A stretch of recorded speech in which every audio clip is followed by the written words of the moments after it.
Boa noite a todos vocês. Que a paz de Jesus esteja no seu coração. Como mencionava agora há pouco, o grande presente e a satisfação foi ter estado com vocês aqui durante todos esses dias. E hoje nós estamos chegando na nossa última mensagem. Vou pedir apenas licença, como eu venho no processo aí de recuperação da gripe, para beber um pouquinho d'água aqui para conseguir falar até o final, tá bom? Não precisa ficar com inveja que tem água lá fora, viu? Se você tiver necessitado, tem como beber também.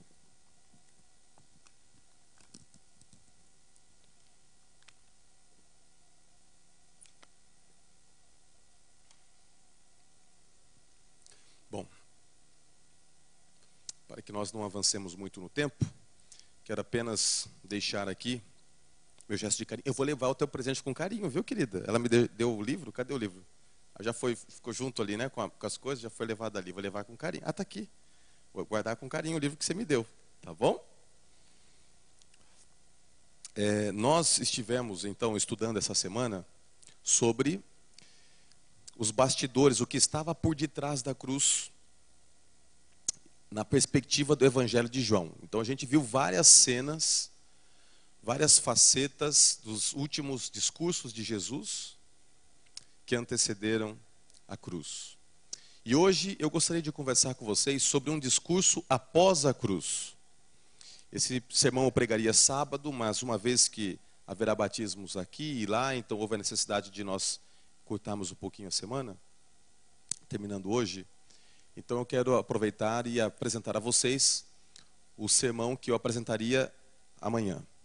Mas este sermão, esta mensagem que eu vou apresentar, é uma mensagem muito importante, muito oportuna. No começo do ano passado, eu apresentei essa mensagem lá na Igreja Central de Santo André, não no contexto de uma semana, mas eu pude perceber que ela falou bastante ao coração das pessoas que lá estavam. Então eu vou pedir para que você feche os seus olhos, nós vamos orar para que Deus conduza os momentos que nós vamos ter agora. Senhor Deus, obrigado pela oportunidade de estarmos na Tua casa, de abrir a Tua palavra, que o Senhor possa, de maneira muito direta, transmitir esse recado para cada pessoa aqui presente. Com o coração aberto, nós queremos ouvir a Tua voz e oramos em nome de Jesus. Amém. Gostaria de convidá-la a abrir a sua Bíblia no Evangelho de João, no último capítulo, tá? Do Evangelho de João. Nós vamos ver então agora o último diálogo, o último discurso, que na verdade não foi discurso, foi uma conversa que Jesus teve no encerramento do livro. Interessante que, como foi o último evangelho escrito, possivelmente até o último livro da Bíblia, já mencionei que há uma discussão com relação a isso, alguns colocando as últimas cartas de João como sendo o último registro escriturístico, outros colocando este evangelho. Mas enfim, se não foi o último, foi um dos últimos. E a partir do verso 15 nós encontramos então algo muito importante, porque faz sentido para toda a mensagem do evangelho. Então leia comigo João capítulo 21, verso 15. Depois de comerem, Jesus perguntou a Simão Pedro: Simão, filho de João, você me ama mais do que estes? Disse ele: Senhor, tu sabes que eu te amo. Disse Jesus: cuide dos meus cordeiros. Novamente Jesus disse: Simão, filho de João, você me ama? Ele respondeu: sim, Senhor, tu sabes que eu te amo. Disse Jesus: pastoreie as minhas ovelhas. Pela terceira vez ele lhe disse: Simão, filho de João, você me ama? Pedro ficou magoado por Jesus lhe ter perguntado pela terceira vez: você me ama? Ele disse: Senhor, tu sabes todas as coisas e sabes que te amo. Disse-lhe Jesus: cuide das minhas ovelhas. Digo-lhe a verdade, quando você era mais jovem, vestia-se e ia para onde queria. Mas quando for velho, estenderá as mãos, e outra pessoa o vestirá, e o levará para onde você não deseja ir. Jesus disse isso para indicar o tipo de morte com o qual Pedro iria glorificar a Deus. E então lhe disse: siga-me. Pedro voltou-se e viu que o discípulo a quem Jesus amava o seguia. Este era o que estivera ao lado de Jesus durante a ceia e perguntara: Senhor, quem te irá trair? Quando Pedro o viu, perguntou: Senhor, e quanto a ele? Respondeu Jesus: se eu quiser que ele permaneça vivo até que eu volte, o que te importa? Quanto a você, siga-me. Foi por isso que se espalhou entre os irmãos o rumor de que aquele discípulo não iria morrer. Mas Jesus não disse que ele não iria morrer. Apenas disse: se eu quiser que ele permaneça vivo até que eu volte, o que lhe importa? Até aqui. Por que será que João deixou este registro assim um tanto estranho, né, de Jesus assim no final do Evangelho? Jesus literalmente sendo aparentemente grosseiro com Pedro e dando uma resposta ríspida e assim por diante. Por que será que o Evangelho termina de uma forma tão peculiar como essa? Nós vamos conversar um pouquinho sobre isso. O grande ponto é que Jesus estava preocupado com o futuro da igreja. Jesus, quando ele sobe aos céus, ele faz um apelo para que eles não desistissem da fé. E quando João escreve esta carta, e eu, como mencionei, possivelmente, talvez o último livro da Bíblia, ele está fazendo um apelo para que a igreja não deixe de acreditar em tudo aquilo que eles tinham aprendido, vivenciado e experimentado. As pessoas têm uma facilidade muito grande no que diz respeito ao esquecimento. A gente se esquece rapidamente das coisas que são boas e se lembra rapidamente daquilo que não é tão bom. O brasileiro, especialmente, tem a memória curta, memória muito curta. Outro dia, alguém estava dizendo assim: essa crise política, tomara que voltasse o tempo da ditadura militar. Eu não peguei assim a inteireza desse período histórico aqui no Brasil, mas eu posso lhe assegurar que se a ditadura viesse, talvez um outro benefício, mas aqueles que se lembraram, ou se lembram melhor do que aconteceu lá atrás, não iam defender essa bandeira, não. Porque o brasileiro tem memória curta. Na verdade, o ser humano tem memória curta. E João, quando ele escreve esse evangelho, a preocupação de João, central, era de que a igreja não desanimasse. Nós já vamos falar o porquê que ele estava preocupado com o desânimo tomando conta da igreja, tomando conta dos cristãos. E basicamente o desânimo estava entrando por dois motivos. Esta mensagem que eu vou apresentar a vocês, tive a oportunidade de ouvi-la pela primeira vez numa aula do mestrado de teologia, através do professor Paroski, e quando ele apresentou isso, meus olhos brilharam. Eu anotei cada palavra, eu falei assim: isso aqui faz toda a diferença para a minha vida, e eu tenho que compartilhar com os meus irmãos. O certo é que a igreja cristã estava sofrendo dois ataques. Um ataque era um ataque externo. No momento em que João está escrevendo, por volta do ano 100, a igreja estava sendo bombardeada por uma onda de perseguição como nunca antes tinha acontecido na história do cristianismo. Além do ataque externo de perseguição, havia um outro problema. Era um desânimo no que diz respeito a um fator interno que estava abalando a fé dos cristãos. Eu quero falar sobre esses dois motivos especiais. E começar falando sobre o ataque do judaísmo ao cristianismo. O que acontece? Quando você lê o livro de João, você vai perceber que várias vezes a palavra judeu é apresentada ali. Várias vezes. Ela ocorre 71 vezes, para ser preciso, no Evangelho. E 38 vezes, quando João ele menciona a palavra judeu, ele está mencionando num contexto de hostilidade. Por quê? No tempo em que o Evangelho foi escrito, houve uma ruptura muito grande entre os cristãos, mesmo os cristãos judeus, e os judeus. Porque uma intensa perseguição contra a igreja partiu dos judeus. Como é que aconteceu isso? Agora nós vamos entrar na história, tá? Vamos entrar na história. Tudo isso aconteceu por causa de uma bênção que na verdade era uma maldição, chamada Birkat Haminim. O que é isso, Birkat Haminim? Essa palavra aponta para hereges. Como é que aconteceu isso? O Talmud conta a história que eu vou aqui apresentar a vocês. Quando Jerusalém foi destruída no ano 70, apenas 2 grupos de judeus sobreviveram ao ataque avassalador. Primeiro Vespasiano veio, depois Tito volta, e quando ele volta, ele destrói Jerusalém no ano 70. A destruição foi tão impactante. Lembra que eu mencionei a vocês, que no momento da cruz, ontem eu mencionei isso, que os judeus olhando para aquela cena, Jesus sendo crucificado, diziam que o sangue deste homem caia sobre nós e também sobre os nossos filhos. Só gritavam, crucifica. Mas tem certeza? Temos certeza. Mas se estou matando alguém injusto, não tem problema, que o sangue dele caia sobre nós e os nossos filhos. Cuidado com o que você diz. Você sabe que existe um poder muito grande nas palavras, né? A gente tem que tomar cuidado com o que a gente diz, porque as nossas palavras elas têm o poder de abençoar ou de amaldiçoar. Por exemplo, se você olha para o teu filho, você fica dizendo para o teu filho que ele é encrenca, que ele é aquilo, outro, possivelmente ele pode se tornar isso. Se você diz que ele é uma bênção, que ele é querido, que ele é amado. Eu lembro uma vez que eu cheguei no local para fazer uma visita e uma irmã chegou assim, ei pastor, ora pelo meu filho. O menino tinha uns 8 aninhos. Esse menino não presta, é uma pedra no meu caminho.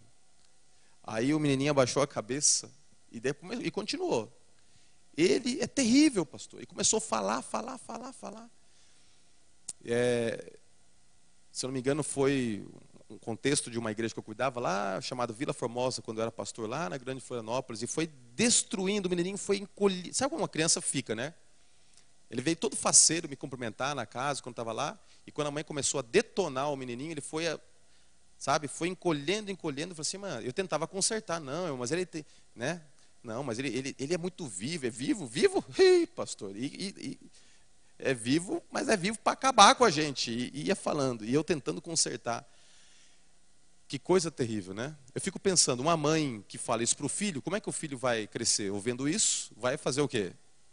Não vai frustrar a mãe, né? Vai ser o que a mãe está dizendo que ele é. A gente tem que ter cuidado com o que a gente fala.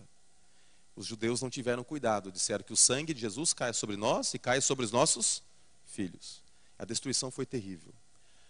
Dizem os historiadores, Flávio Joséfos é um deles, que no único dia morreram mais de 500 mil pessoas. Você entendeu o que significa 500 mil pessoas? É quase que toda a cidade de Santo André exterminada num único dia.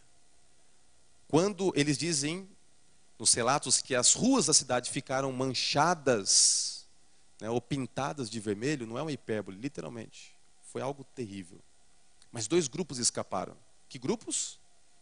Os fariseus e os cristãos. Por que os cristãos escaparam da destruição? Jesus, em Mateus 24, ele fez uma profecia falando da destruição de Jerusalém. E ele disse assim: quando vocês contemplarem a chegada da abominação desoladora de que falou o profeta Daniel, quem lê, entenda. Então os que estiverem no monte, fujam e não voltem para trás. Se você estiver, onde você estiver, fuja, não volta, vai embora. E o que aconteceu? A cidade de Jerusalém foi cercada no ano 68. Quando a cidade foi cercada, com a chegada de Vespasiano, então, naquele momento, os cristãos que estavam dentro da cidade perceberam, a profecia se cumpriu. Porque a abominação desoladora que está lá em Daniel é Roma. O 4º poder de Daniel, capítulo 7. O animal terrível e espantoso de Daniel, capítulo 8. Que fala, tem uma alusão ali ao chifre. Enfim, eu não posso entrar agora em detalhes. Mas eles perceberam as palavras de Jesus e entenderam, é hora de fugir. Mas como eles iriam fugir se a cidade estava cercada?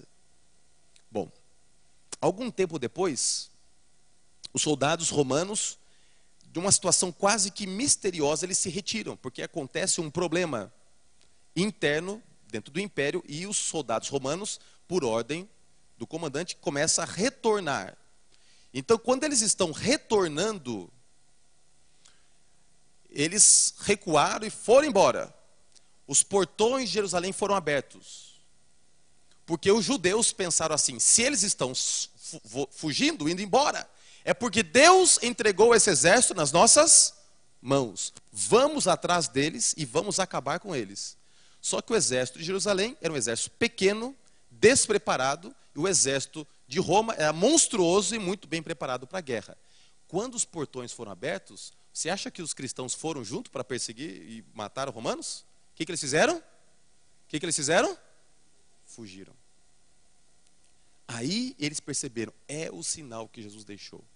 E eles fugiram para várias partes, cavernas, se esconderam em outros locais, nas proximidades de Jerusalém. E não há registro de que um cristão sequer tenha morrido, porque eles estavam atentos aos sinais.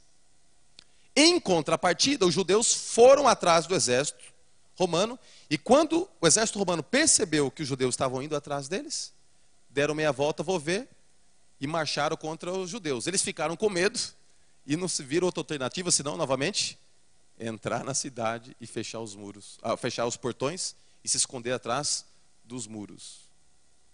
Parecia a cena de um pincher correndo atrás de um pitbull, né? Aí o pincher está lá, e o pincher faz um barulho danado. Já viu o barulho que o pincher faz? Está lá o pincher fazendo aquele barulho. Quando o pitbull olha, dá uma rosnadinha, cadê o pincher? Some. O exército pequenininho dos judeus entrou de novo na cidade, os portões foram fechados, e acontece daí o segundo cerco, que vai terminar com a destruição no ano 70. Então assim os cristãos escaparam.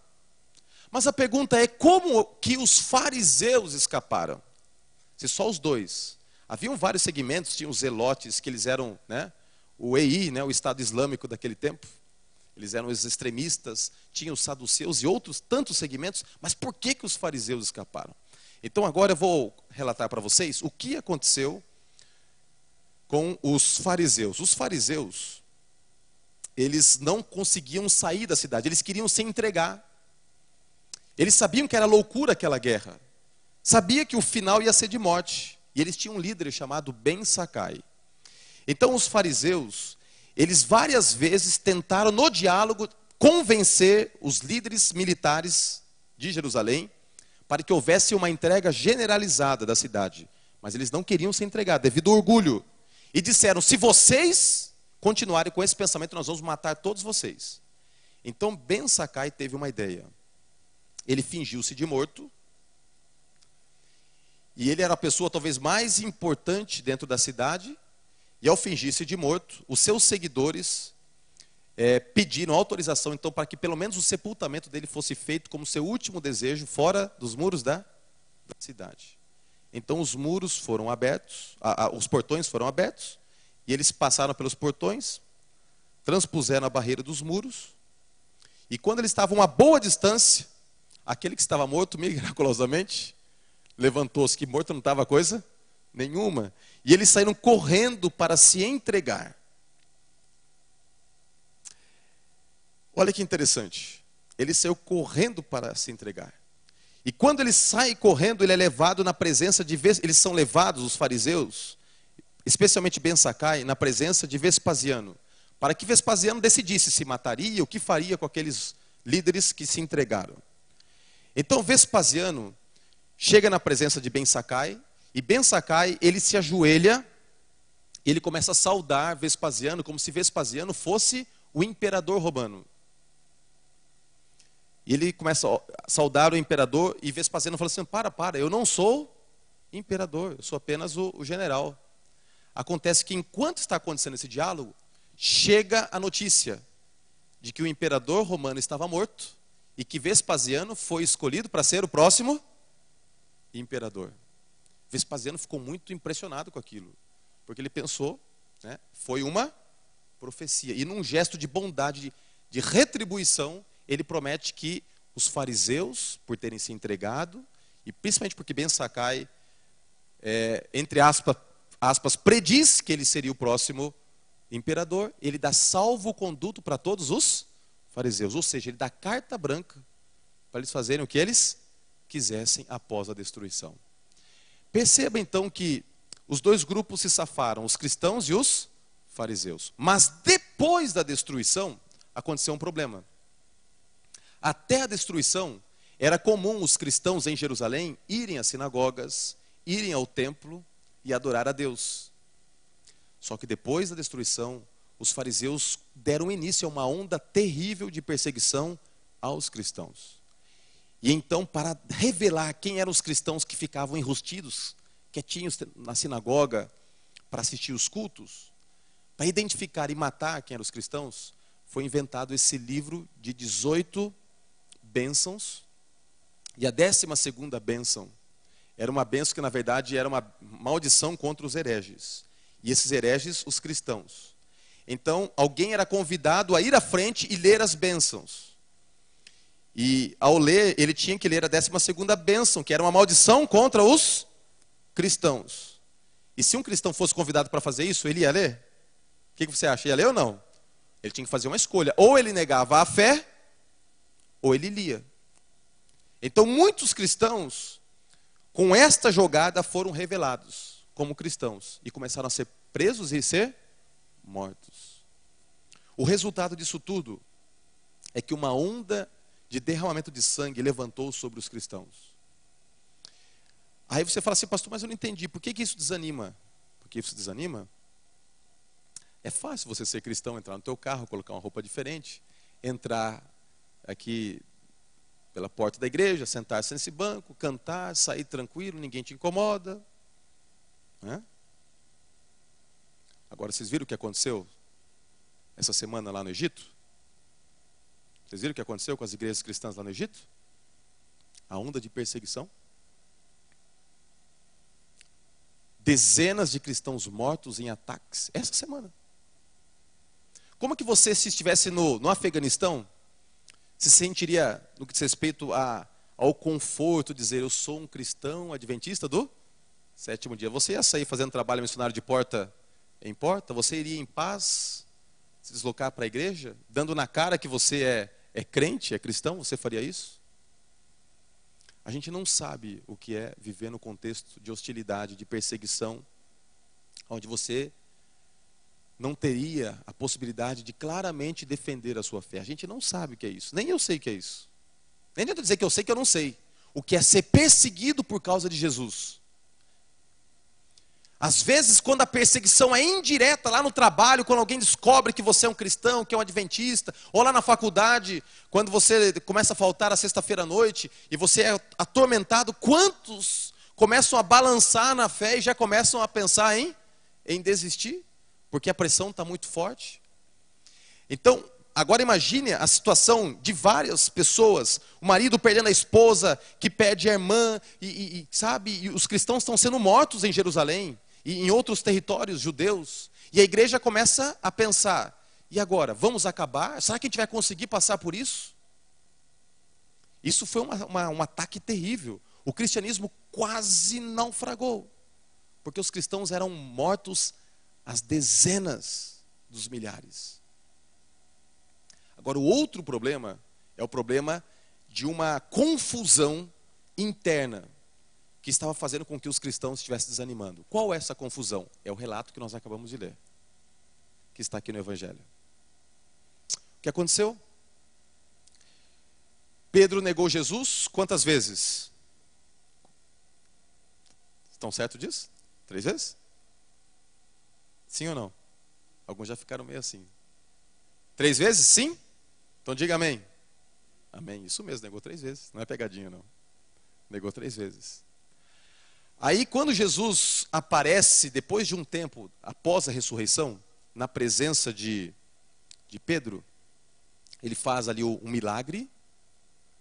Ele começa o ministério dele fazendo o milagre da pesca miraculosa. E ele termina o ministério dele fazendo novamente o mesmo milagre da pesca. Eles tinham passado o tempo todo. E perceba que Pedro estava pescando, porque na cabeça dele já não tinha mais espaço para ele ser um apóstolo. Ele voltou a fazer aquilo que ele fazia antes. Porque quando ele traiu e negou, na verdade negou, mas não deixou de ser uma traição, quando ele negou a Cristo, Pedro, a reputação dele caiu lá embaixo.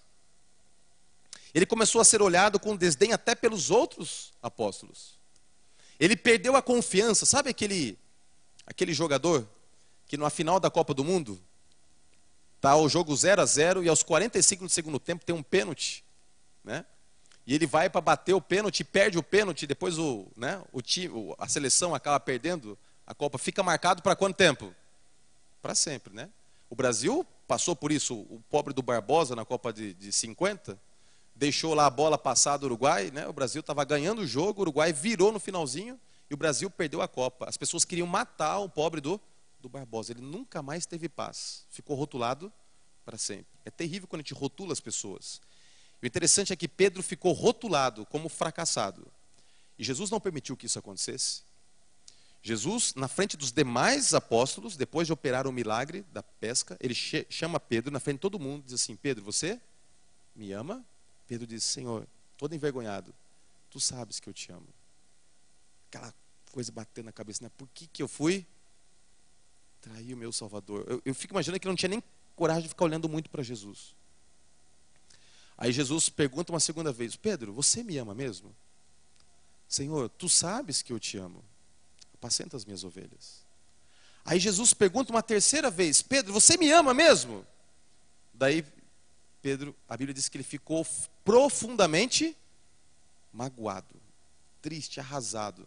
Ele falou assim: ó, Senhor, o Senhor sabe de tudo.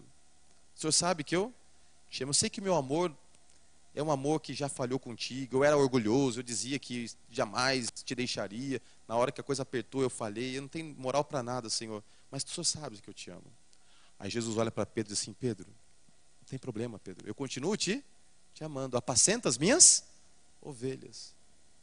Pedro ficou tão feliz porque ele negou Jesus Cristo 3 vezes. E Jesus fez questão de em 3 vezes dizer: eu continuo contando com você. Você me negou 3 vezes, pois publicamente, para levantar a tua moral, para te dar ânimo para continuar do meu lado, eu por 3 vezes quero dizer para todos vocês: ele continua sendo meu apóstolo, ele vai cuidar das minhas ovelhas, ele me ama e eu o amo. Pronto, está resolvido. Aí Jesus coloca a mão no ombro de Pedro e começa a andar com Pedro. E fala assim: Pedro, fica tranquilo, Pedro, você falhou, mas você vai me dar muita alegria. E aquilo que eu passei vai estar sobre você também. Jesus, de uma maneira indireta, estava dizendo que Pedro teria o mesmo fim que ele teve. E realmente Pedro teve. Como é que Pedro morreu? Se você vai para a história, você percebe que ele morreu crucificado. O mesmo fim que Jesus teve, aquele homem que teve vergonha e negou Jesus, pelo poder do Espírito Santo agindo nele, se levantou e teve coragem de dizer o seguinte: vocês querem me matar? Pode me matar. Querem matar como morreu o meu Salvador? Pode me matar, só vou dizer uma coisa: não tenho medo. Aquele Pedro que temia, que negou na hora do vamos ver, não existe mais. Aqui está um homem cheio do poder do Espírito Santo, amo o meu Salvador e vou vê-lo em breve. Mas se vocês querem me matar, por favor, eu não sou digno de morrer como ele morreu. Me crucifique de cabeça para baixo. E morreu dessa forma. Imagine toda a dor de uma crucifixão e ainda a agonia de ter o sangue todo na cabeça, né? Porque você fica de cabeça para baixo. Imagina a pressão sanguínea sobre a cabeça e você morrer dessa forma. Pois ele morreu dessa forma. Mas na hora que Jesus falou isso para ele, eu vou fazer um parênteses aqui, sabe? Tem gente que às vezes falha, se afasta de Jesus e fica sentindo o pior dos piores. Eu vou dizer uma coisa para você. Se você um dia já caiu, se você saiu da igreja, se está querendo voltar, se seu coração está apertado, eu vou dizer uma coisa para você. Deus não guarda mágoa nem ressentimento. Ele dá sempre a oportunidade de você recomeçar. Se você quer recomeçar, hoje é o dia de aceitar a salvação e começar de novo com Jesus. Amém? É hoje. Se você até mesmo nesses últimos dias se afastou de Deus, caiu no pecado e está escutando aquela voz miserável, acusatória do diabo, dizendo: não, esse negócio não é para você, você não consegue, você não merece, esse negócio não é para você. Se a voz do diabo está dizendo isso, não escute a voz do diabo. Porque o diabo diz: você não serve. E Deus olha para você e diz: eu continuo contando com você, vem cá. Fica do meu lado, cuide das minhas ovelhinhas. Então, quando Jesus revive ali a fé ou reanima a fé de Pedro, Jesus olha para ele e diz assim, olha, você vai morrer, tal, você vai me honrar através dessa morte. Pedro ficou assustado. Pedro falou assim, mas por que eu tenho que morrer assim? Aí ele olha para o lado, e quem estava pertinho ali, curiosão, querendo ouvir? Quem é que estava?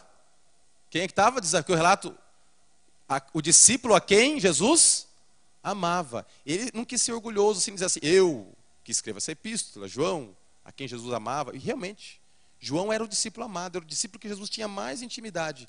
Então, João, curioso, você é curioso? Quem é mais curioso, homem ou mulher? Mulher? Os dois? Há controvérsias, né? Então, João, curioso, está ali do lado, e os discípulos vendo a cena. Então, imagina a cena. Vem cá, irmão Daniel, vem cá. Vou fazer a ilustração, vem cá também, vem cá.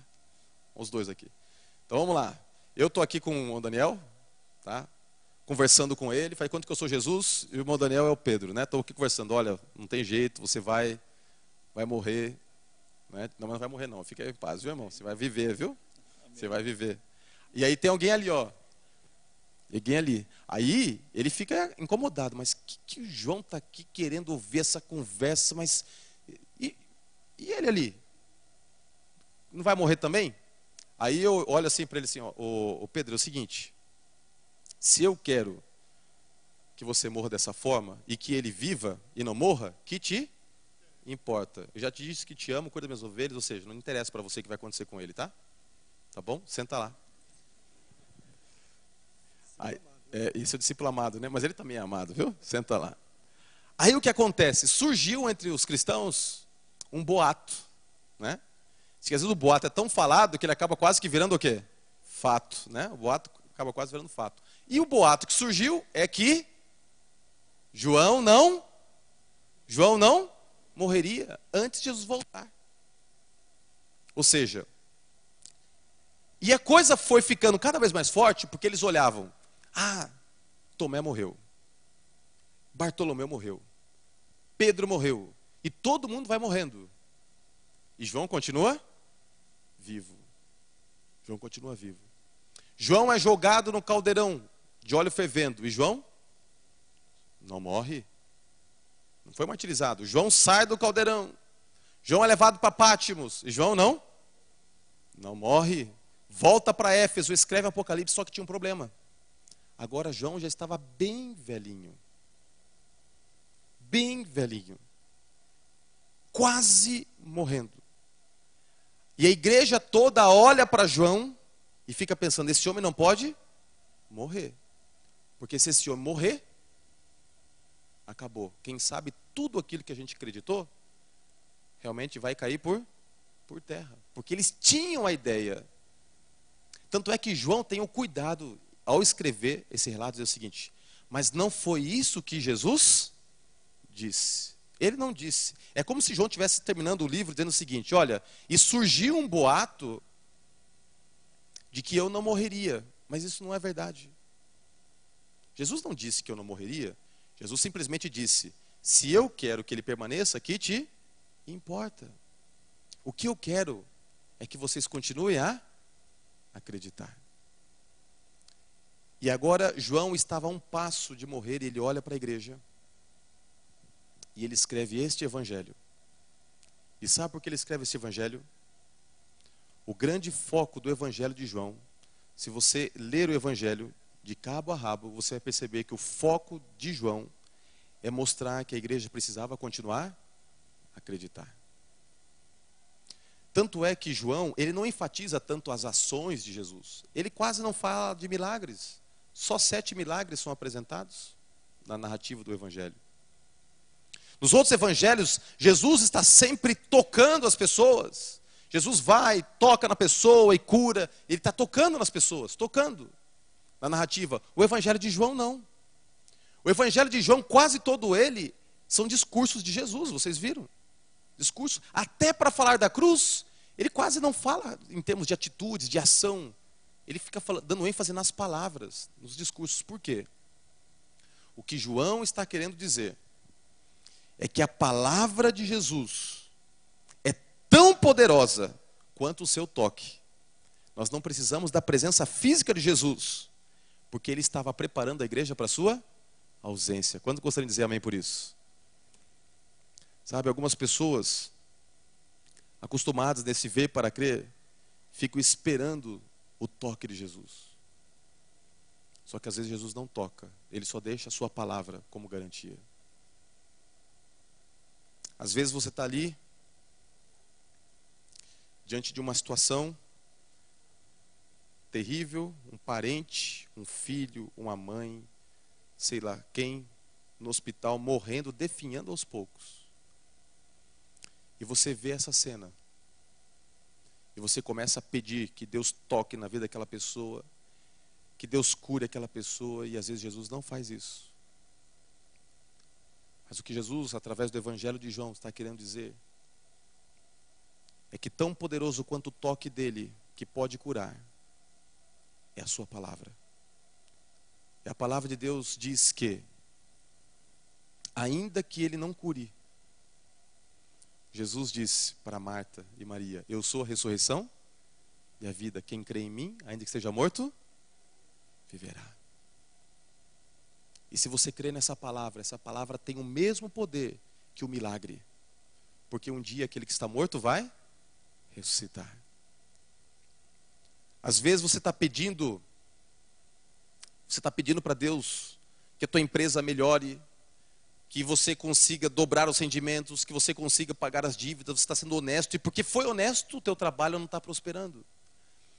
E você começa a pedir, e aparentemente a bênção não vem, e você é tentado a pensar que Deus não está contigo.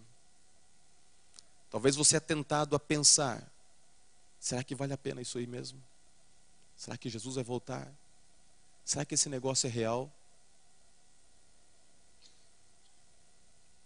Quando você for tentado a pensar em situações como esta, talvez seja legal você ir lá para o Evangelho de João e lembrar-se da história, lá no capítulo 8 de João, quando Jesus se encontra com aquela mulher que foi lançada aos teus pés, pega em flagrante adultério. E Jesus olha para ela e diz assim: eu também não te condeno, vai, não peques mais. E com a palavra de Jesus é tão forte, talvez você possa entender com isso que Jesus está dizendo para você: sabe, filho, eu sei que você está sendo tentado a não acreditar mais, porque tua empresa não está andando. Mas eu quero dizer para você que tem algo muito mais importante do que a empresa. Tua empresa foi um dia constituída, um dia vai acabar. Assim como a casa que você mora, que está aí de maneira física, levantada, um dia vai ser destruída quando eu voltar. Mais importante que isso, filho, é a salvação. E eu estou dizendo para você que eu te amo, que eu te aceito, que eu vou estar do seu lado, que eu não vou permitir que você seja tentado além das tuas forças, e mais do que isso, eu estou dizendo para você que sobre você já não há condenação. Vai e não peques mais. Você tem que confiar na minha palavra. Mesmo quando você não sente o meu toque, continue a confiar na minha palavra. Quando você olha para a cena como essa, você imagina o desespero de uma igreja que participa do funeral de João. E quando os líderes da igreja estavam ali enterrando João, talvez tenha sido o funeral mais triste. Porque as pessoas olhavam para João e viram o caixão sendo colocado e lacrado. E muitos, talvez, descabelando, pensavam assim: acabou agora tudo. Jesus morreu, ressuscitou, mas eu nunca vi Jesus. Eles têm contado essa história. Será que essa história é verdadeira mesmo? Talvez muitos cristãos naquele momento pensavam assim: eu já perdi tanta gente, eu acreditei, depositei todas as minhas fichas nesse Salvador, nessa história. E aqui estava o último discípulo vivo que presenciou isso tudo, e ele morreu.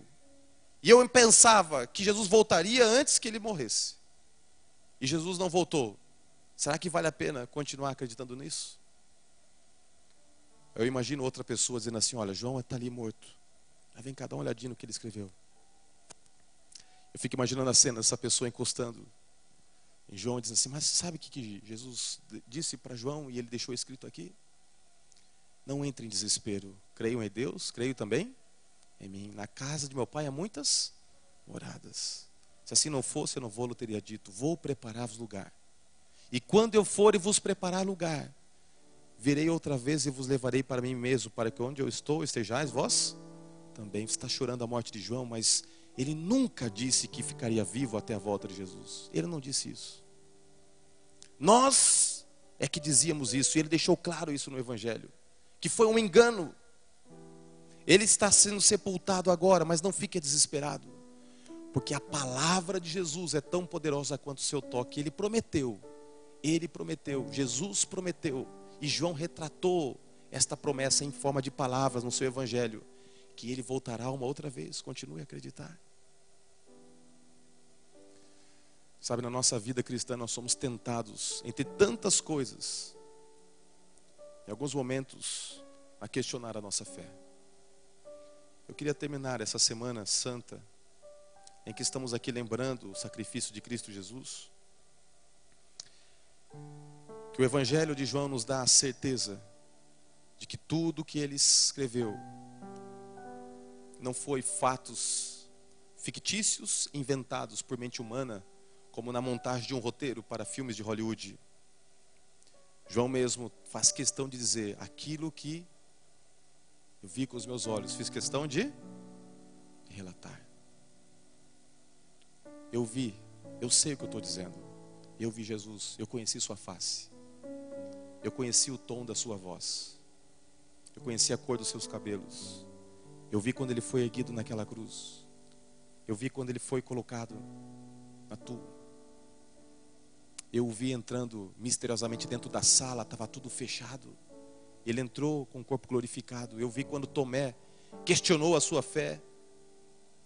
E não por acaso no Evangelho você vê Jesus: você está duvidando de mim, Tomé? Toque nas minhas mãos. E quando Tomé toca, ele cai de joelhos e diz: Senhor meu e Deus meu. Por que você acha que essa história foi registrada exclusivamente no Evangelho de João? Porque João sabia que, como Tomé, muitos de nós seríamos assim no tempo do fim. Pelas pressões da vida, pelos ataques do diabo, já quase 2000 anos atrás, isto aconteceu. E como nunca hoje nós somos tentados, talvez a descrer, pelo secularismo, pela pressão desse mundo, tanta coisa que é colocada sobre nós. E eu não vou mentir para você, algumas vezes eu me pego escutando a voz do diabo. E é tão triste quando eu escuto assim: será que vale a pena tudo isso que você tem feito? Dedicar a tua vida a pregar, será que isso tudo vale a pena? Mas imediatamente eu escuto a voz de Jesus dizendo assim: ser fiel até a morte, dar-te-ei a coroa da vida. Eu escolho acreditar. Eu escolho acreditar que tudo isso foi real, e que um dia os meus olhos verão o Rei dos Reis e Senhor dos Senhores. Você escolhe acreditar também? Você consegue nesse momento sentir o toque de Deus e colocar a sua fé em Jesus e dizer assim: Jesus, ainda que tudo dê errado, mesmo que o Senhor não me dê o privilégio que Tomé teve de tocar nas tuas mãos, eu creio, porque um dia as minhas mãos tocarão nas tuas, e um dia eu me assentarei no teu trono. Eu escolho crer. Levante a mão. Você gostaria de dizer isso para Jesus? Deus seja louvado. Eu vou orar por você. Não sei se nós vai ter uma mensagem musical. Quanto pessoa que vai cantar? Você vai cantar, querida? Vem cá um pouquinho. Eu quero orar essa noite de maneira muito singular por alguém que tem, por essas coisas que a vida vai colocando sobre nós, tem tido sua fé estremecida. Eu não vou ficar tentando adivinhar qual é a situação que tem abalado a sua fé. Certo é que muitas vezes a gente disfarça muito bem. Às vezes por trás de um boa noite existe um desejo incontido de dizer assim: está uma droga a minha vida. Mas você perguntou boa noite, eu vou te dizer boa noite. Às vezes por trás de um olhar de indiferença, de crítica à liderança da igreja, existe um clamor de um coração que já não consegue mais sentir paz e alegria no cristianismo e na fé que até então foi vivenciada. E aí você vai se tornando coração duro. Você consegue só ver o que está errado na igreja e você perde aquela alegria que você tinha lá no seu primeiro amor. Talvez é porque você precisa voltar a crer como uma criança, de forma simples e singela, nas promessas de Deus. O recado do Evangelho de João é: continue a acreditar. A cruz é real, a ressurreição é real e a promessa da minha vinda é real. Ao você ouvir esta música, eu vou pedir para que você venha aqui à frente. Não precisa ficar com vergonha de se expor nesse momento. Não importa o que as pessoas pensem. O que importa é o que Deus pensa. Se você está precisando ter a sua fé fortalecida em Cristo Jesus, e você quer voltar em paz, sabendo que Deus vai continuar trabalhando no seu coração, vem aqui à frente, eu vou orar por você. Eu vou estar com meus olhos fechados, porque eu estou orando para que Deus trabalhe no seu coração.